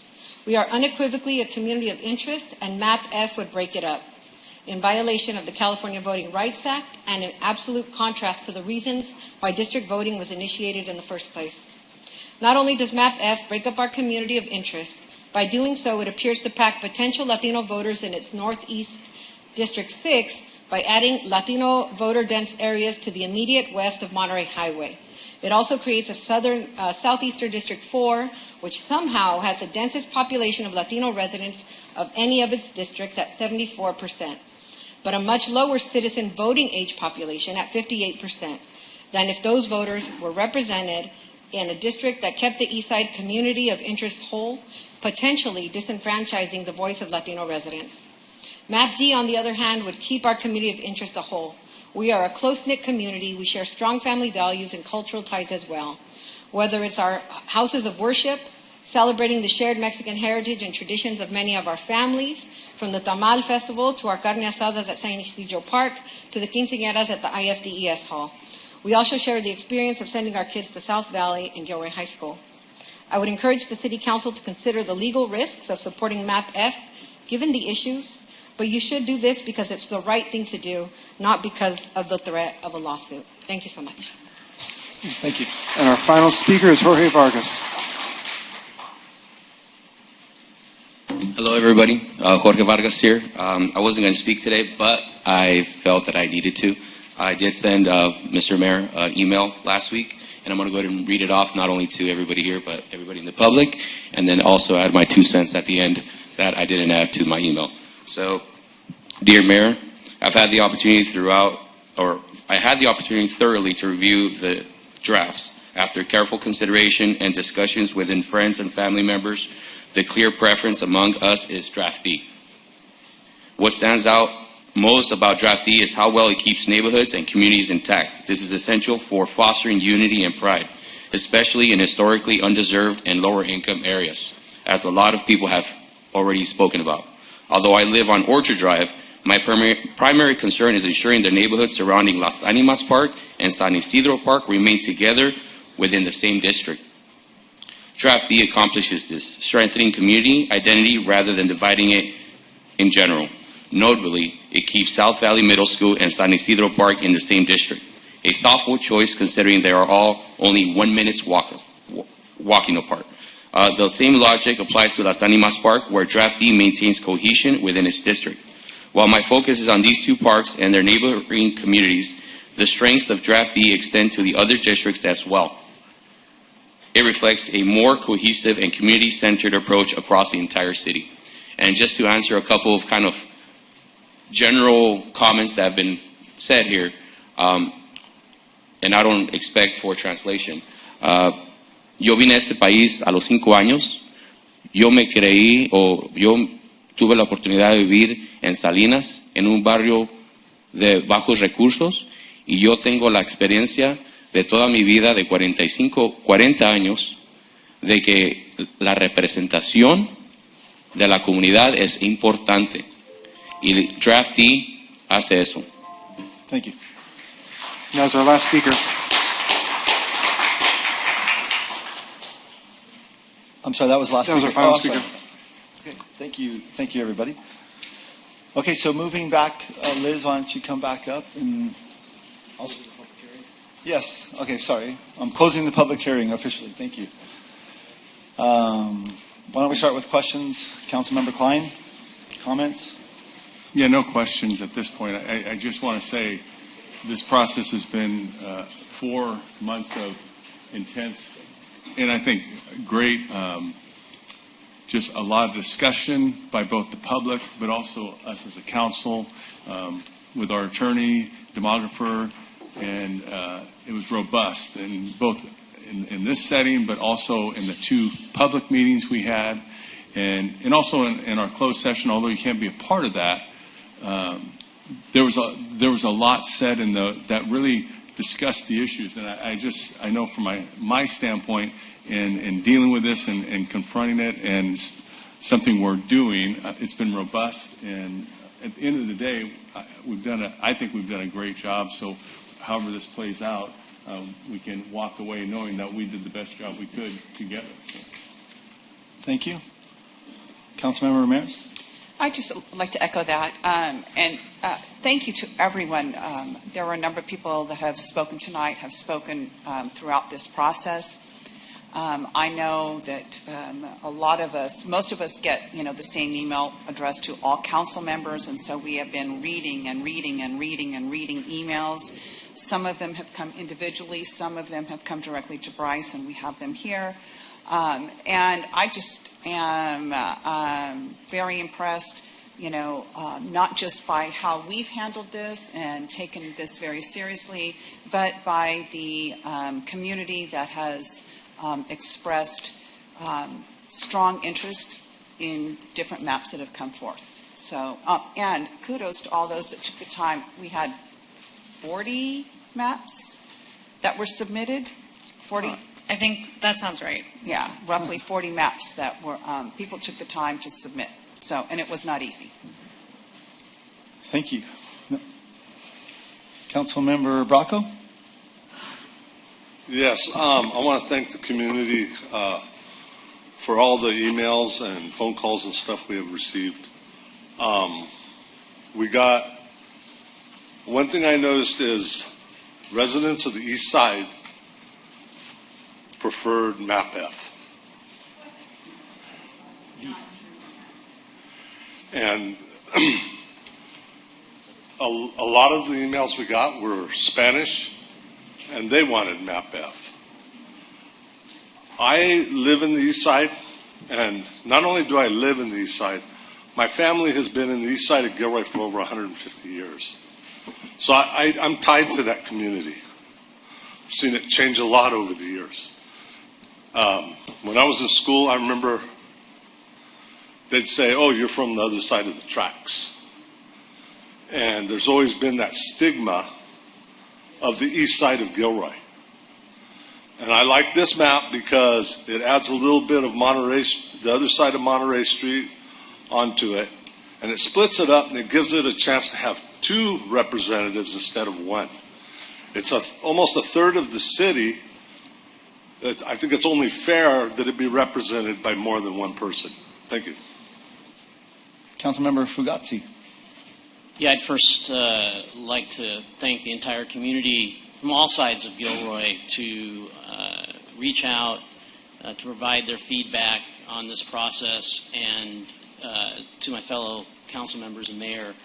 as well as we go through this process, having prepared for this process by watching other cities, and today even by council making comments to us, we handled it in a way, not just as a council, but as a city, that we should be extremely proud of, because these things don't go like this. And if you talk to any of the professionals, and she's nodding her head over there, it's much, much different. And I applaud people that have the desire to have one map or the other, and doing it in such a civil and amazingly, brotherly fashion for the city, I'll say. I will echo a little bit of what Councilmember Barraco over here said, which is when I take a look at it from a how do you get the most representation standpoint in the city and in the east side of the city, having two representatives that can work together in two majority minority districts that are coming. It's not like making one of them that's a minority district, a minority district, or however you couch that. You actually have a chance to have more representation on the council and to bring things forward for the community that you want to have and work together. So I think there's a lot of advantage to have that, as well as to keep the downtown area kind of together in one particular district, at least the historic downtown area, to vie for that. So I just wanted to give that feedback. Councilmember Marks? Yes, I want to thank everyone for presenting tonight. It's given me a lot of food for thought, because I am divided. I'm the one who put D on, and yet F makes a lot of sense to me after reading a lot of the emails about how a lot of the Spanish-speaking people wanted F because it gave them more representation on the east side. So I don't know, when it comes time to vote, I don't know which way I'm going tonight. I have a few comments. I just want to give some feedback. First of all, thank you everybody who's been here tonight and has been a part of this for the past 8 meetings. We had a legal obligation. I know there's a lot of words used tonight about legal. We had a legal obligation to do 5 of these meetings, and we did 8 of these meetings. So I appreciate everybody staying with us for that period of time. I want to give my experience when I first got started doing maps. If you didn't get to play around with the map maker, it's easy to get consumed by making a map, because you become intensely focused on trying to build a jurisdiction or a district, and the moment that you think that you've perfected it, you've imperfected the other district. And that was a challenge, I think, for all of us throughout this map-making process, is that the moment that you think that you're almost at perfection on one, the other one's not. So then it takes it out of contention. So then you have to start moving and reconsidering and talking to people about seeing what they want in this community. So I also want to echo what Mr. Donovan said earlier. I appreciate your words, because this is not a very easy process. This is new to all of us. And what Mr. Donovan was saying is that, regardless of what happens today, I think I'm going to use some of your words here, sir, but regardless of what happens today, we are going to have districts here in a very short time. And this is something that I know that some people in this community didn't think was possible for a very long time.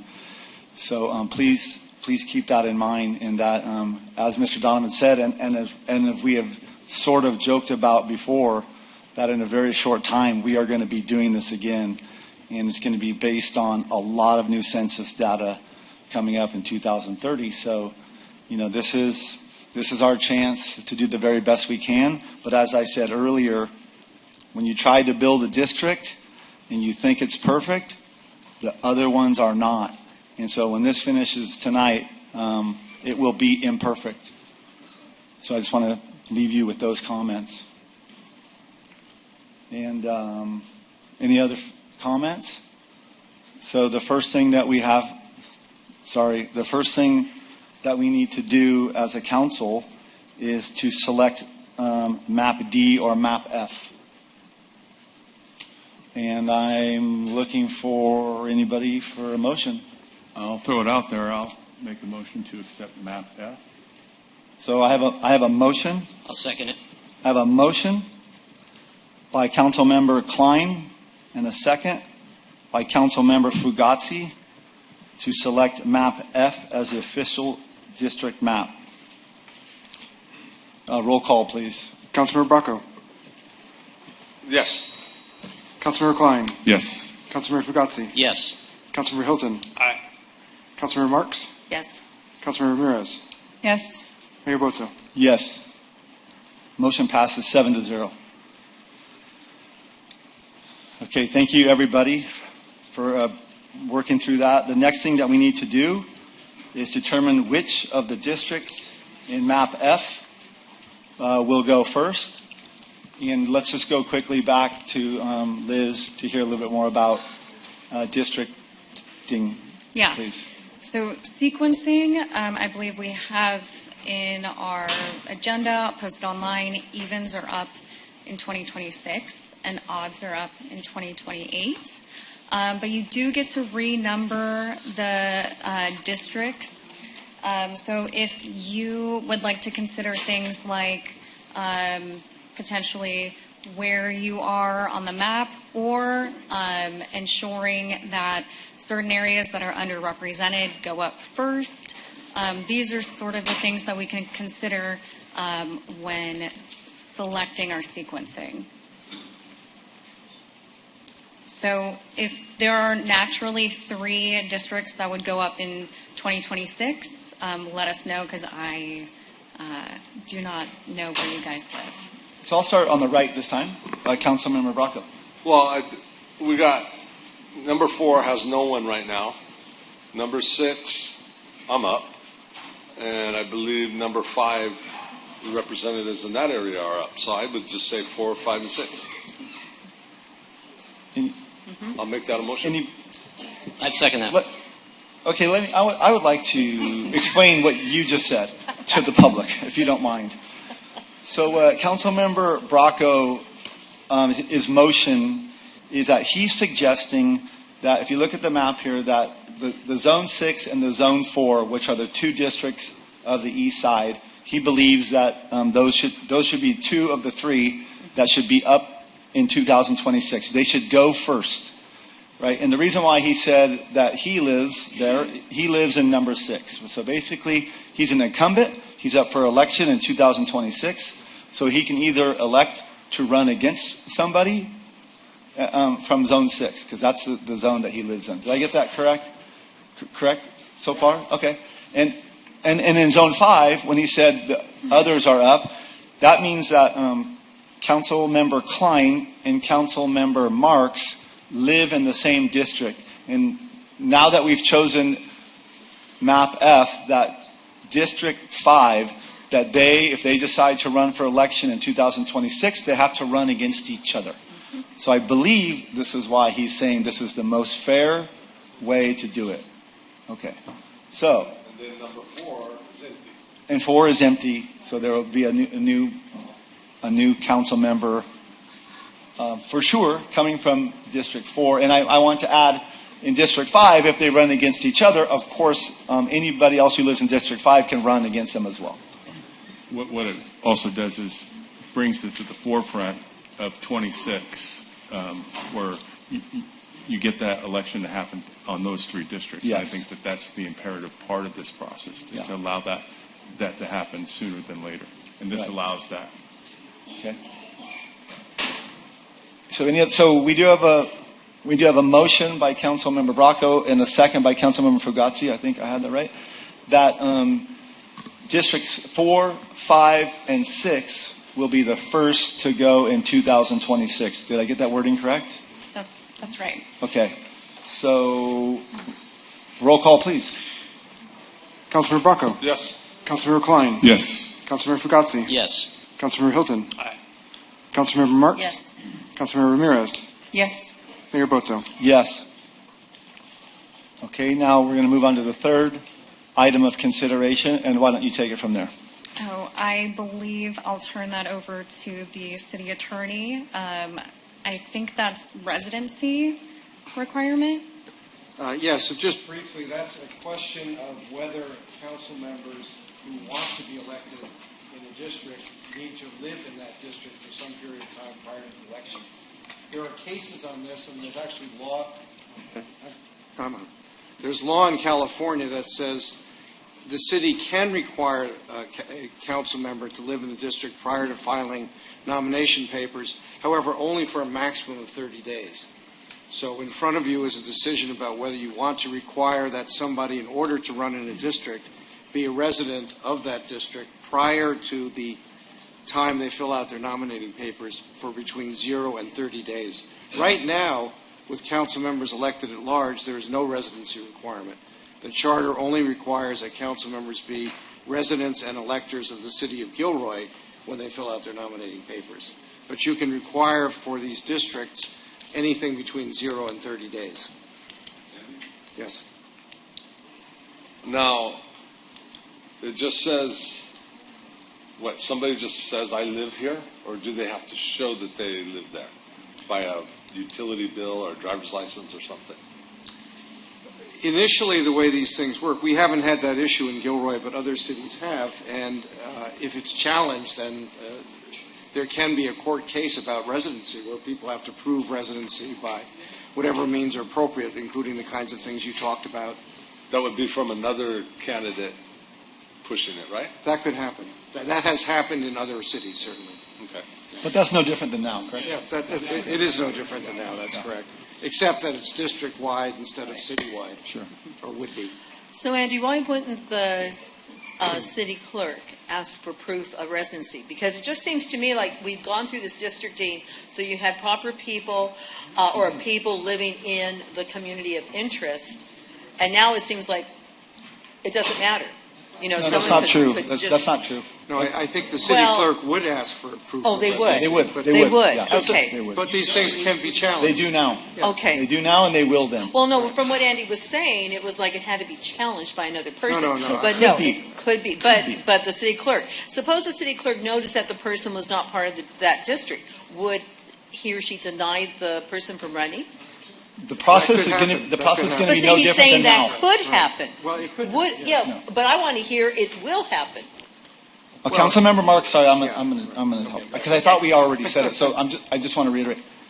It's no different than it is now, right? If when we put in our papers to run at large, right, we could be challenged at that point by any member of the community, right? If someone's challenging that we don't live in Gilroy, they can challenge it, and nothing is going to change when we go to districts. Nothing. That's what you're saying. Right, except the residency will be by district. Of course, instead large. of course. All But right. the I guess process is the same. The process would be the same, yes. Okay. So what about could it be a citizen that would challenge it instead of a candidate? That That would be okay. That has happened elsewhere. All yes. right. Okay. It's just when you say I could, it makes it really ambiguous. I think in the sense, in the sake of keeping things normal as far as continuous, I don't see the need to go to, say, 30 days. I think it's been this way in our charter, and it's worked. So to me, I think leave it alone the way it is. That's just my thought. You can. I agree.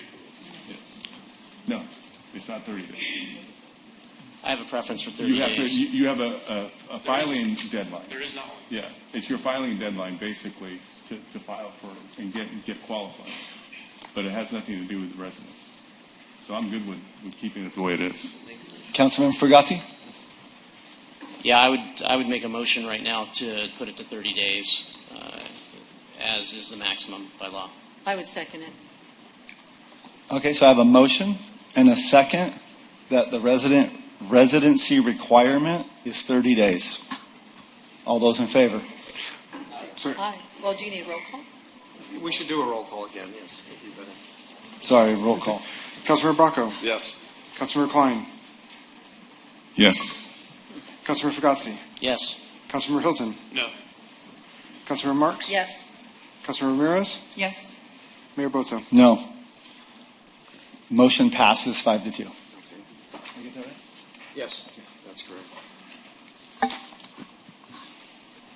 Okay, so a little bit more business here. So that really completes the substantive part. However, now it's in order to have a motion to read the ordinance by title only and waive further reading. And the ordinance would be redrafted from the one that is in the packet slightly to encompass what the tentative votes that you've just taken. Okay, then I'm looking for a motion to read the ordinance by title only and waive further reading. A motion? I'll second. Sorry, I think I have a motion from Councilmember Klein and a second by Councilmember Ramirez to motion to read the ordinance by title only and waive further reading. Roll call, please. Councilmember Bracco. Yes. Councilmember Klein. Yes. Councilmember Fugazi. Yes. Councilmember Hilton. Aye. Councilmember Marks. Yes. Councilmember Ramirez. Yes. Mayor Boto. Yes, motion passes 7-0. So The reading now of the the clerk should read the ordinance by title only, as he's just been authorized to do. Yes, an ordinance of the City Council of the City of Gilroy to establish the election of members of the City Council by 6 districts, establish the boundaries, identification numbers, and the election order of each district, establish a residency requirement to seek a council seat from each district, and related actions.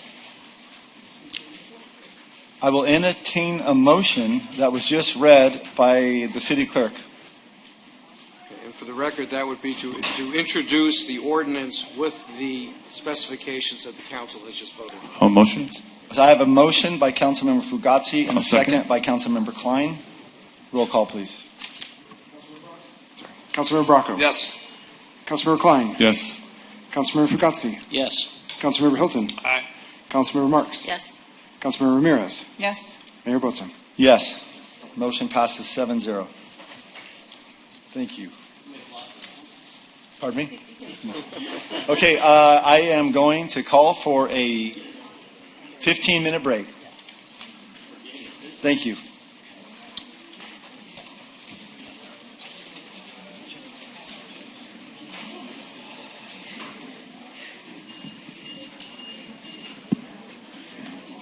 Thanks, Liz.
should be. I think I was only thinking the person that skipped. Yeah.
All right, well, we're back up to the back up to the mess. back to work. Back to work.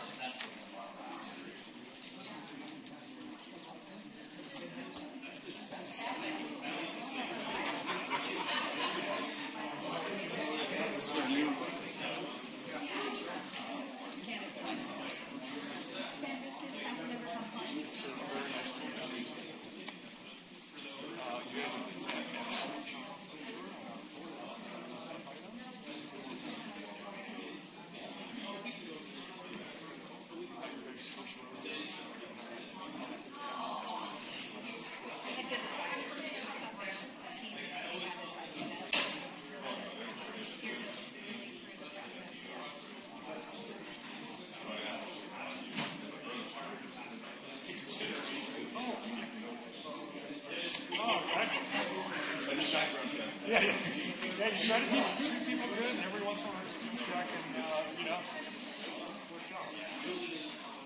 What's his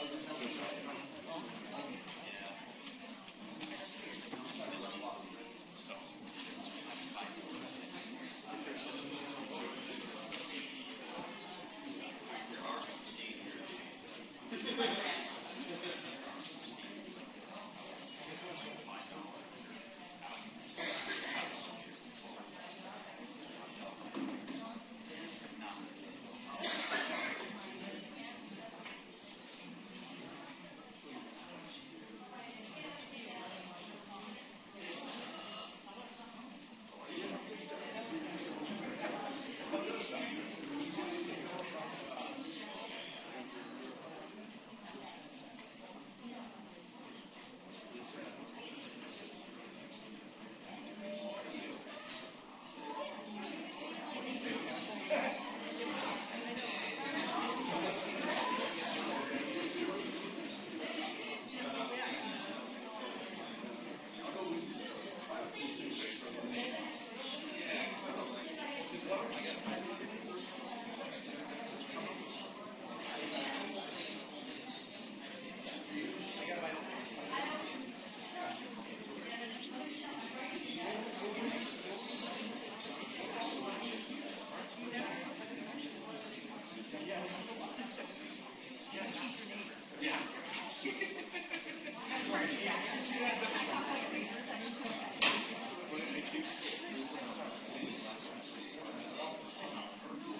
guys ready? Where's TC?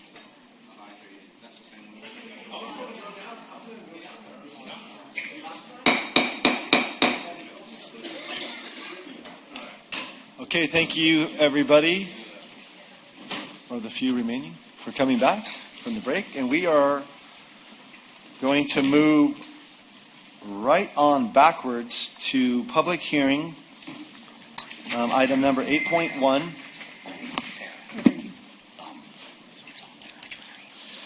Public hearing pursuant to Government Code Section 3502.3, AB 2561, to receive a report on City of Gilroy vacancies and recruitment and retention efforts. Leanne, take it away. Good evening, Mayor, council members, and members of the public. I don't understand why the audience really thinned out right before my presentation. I won't take it personal, I guess. So tonight is a presentation. It's a public hearing on implementing AB 2561, which is a new requirement that we have to comply with. So I'm going to walk you through that and then talk to you about what our current vacancy rates are, and then I can talk to you a little bit about recruitment and retention efforts and take any questions that you might have. So what is AB 2561? This is a California Assembly bill that passed in 2024, and it became effective on January 1st, 2025. And it's a part of the Myers-Milius-Brown Act, which is the act that governs our employee relations and labor relations processes that we have with our employee groups. And this requires us to hold a public hearing regarding position vacancies before we adopt a budget. So that's why this is on tonight's agenda, because we have budget adoption scheduled for June 2nd. And so the plan is to do this tonight, so it happens before you adopt the budget. So we have to report on the status of vacancies by bargaining unit. We have to provide information on our recruitment and retention efforts, and we have to talk about any obstacles or challenges that we have in our hiring process. Then there are additional obligations that the law adds on to the reporting if the vacancy rate in a bargaining unit exceeds 20%. And fortunately, none of our vacancy rates reach that level. So we don't have to do the additional reporting.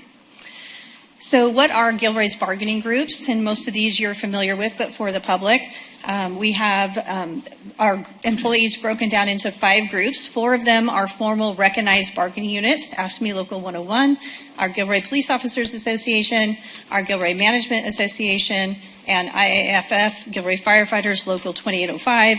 And then every full-time employee that's not in one of those groups is in the unrepresented group.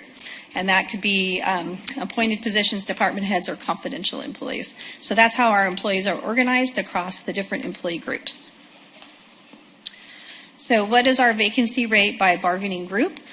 So you can see up on the chart that we have 291 full-time positions. We have 29 vacancies, so our overall vacancy rate is about 10%, or it is 10%. And then the vacancies by bargaining group is broken out. We have different vacancies within each unit. And in the staff report that was provided to you and in your packets that you received, I went into details about each of the vacancies that we have, and I'm happy to discuss those if you would like to. But these are the number of vacancies we have currently in each bargaining unit, and we're working on all of our different recruitment processes right now. We have candidates in different phases of hiring processes for most every opening that we have. So this is dynamic. This is changing all the time. This is a snapshot in time when we were preparing